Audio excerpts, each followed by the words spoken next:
तो आजकल तो शादी का सीज़न चल रहा है और ऐसे में सबके मन में शादी का लड्डू फूटना तो लाज़मी है।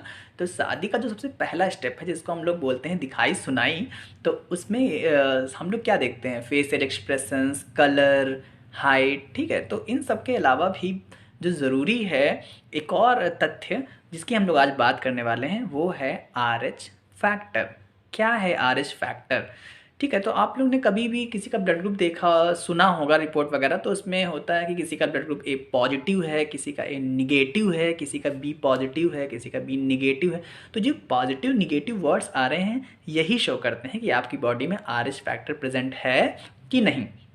तो जैसे अगर आपकी बॉडी में RH फैक्टर प्रेजेंट है तो आपका ब्लड ग्रुप पॉजिटिव होगा, नहीं प्रेजेंट है तो आपका ब्लड ग्रुप नेगेटिव होगा।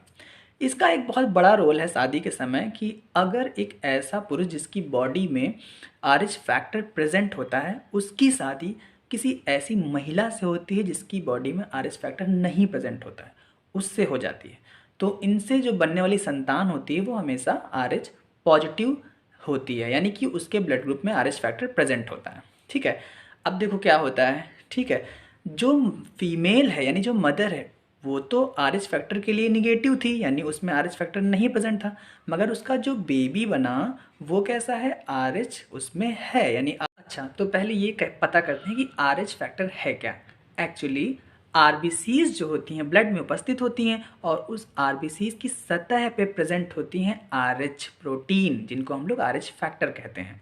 ठीक है, तो अच्छा आपको एक बात तो पता ही है कि हमारी बॉडी में क्या होता है, जब भी कोई फॉरेन पार्टिकल आता है, कोई फॉरेन प्रोटीन एंटर करती है तो शरीर उसको डिस्ट्रॉय करता है, उसको मारने की कोशिश करता है, क्योंकि और कैसे मारता है, उसके खिलाफ एंटीबॉडी तैयार करके। ठीक है, तो ऐसा ही जब हम लोगों ने बात अभी पहले की कि जब कोई RH पॉजिटिव पुरुष की शादी एक ऐसी महिला से होती है जिसका ब्लड ग्रुप RH निगेटिव है, तो उस महिला के जो भी बेबी बनेगा वो कैसा होगा, RH पॉजिटिव होगा, यानी उस बेबी में RH प्रोटीन प्रेजेंट होगी।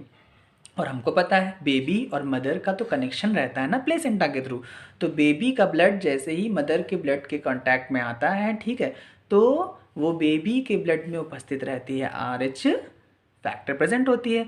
ठीक है, और RH फैक्टर के खिलाफ फीमेल की जो बॉडी होती है, फीमेल की बॉडी में उस RH फैक्टर के खिलाफ बनती हैं एंटीबॉडीज़। तो एंटीबॉडी बनना शुरू, और एंटीबॉडी बनना शुरू तो यानी कि एंटीबॉडी किसके खिलाफ बन रही है, RH फैक्टर के खिलाफ। RH फैक्टर है कहाँ, RBCs की सतह पर। ठीक है, में चलो फर्स्ट प्रेगनेंसी पे तो इतना फ़र्क नहीं पड़ता है, मगर जब सेकेंड प्रेगनेंसी होती है तब क्या होता है, फीमेल की बॉडी में एंटीबॉडीज़ का अमाउंट काफ़ी बढ़ जाता है। और फीमेल की बॉडी में जब यूट्रस में जब सेकेंड बेबी आता है उसका ब्लड ग्रुप भी कैसा है, उसमें भी RH फैक्टर प्रेजेंट है, उसकी RBCs पर भी RH फैक्टर प्रेजेंट है। तो ये एंटीबॉडीज़ जब भ्रूण के RBCs में पहुंचती हैं तो क्या होता है, वो RBCs पे उपस्थित RH फैक्टर को मारना शुरू कर देती हैं। इस तरह से हम कह सकते हैं कि RBCs का डिस्ट्रक्शन शुरू हो जाता है, और RBCs के डिस्ट्रक्शन से क्या होता है, बनता है यानी कि रिलीज ऑफ बिलीरुबिन काफ़ी बढ़ जाता है। और ये बढ़ा हुआ बिलीरुबिन जो होता है वो फीटस के ब्रेन को भी डैमेज करता है। ठीक है, और इस तरह से RBCs का भी डिस्ट्रक्शन कर रहा है। तो ऐसे में क्या होता है कि जो भ्रूण है उसको बहुत नुकसान होता है और उसकी डेथ तक हो जाती है। ठीक है, तो इसलिए शादी करते समय ये ध्यान रखना चाहिए, अगर पुरुष RH पॉजिटिव है तो उसको RH नेगेटिव महिला से शादी करते समय सोचना चाहिए।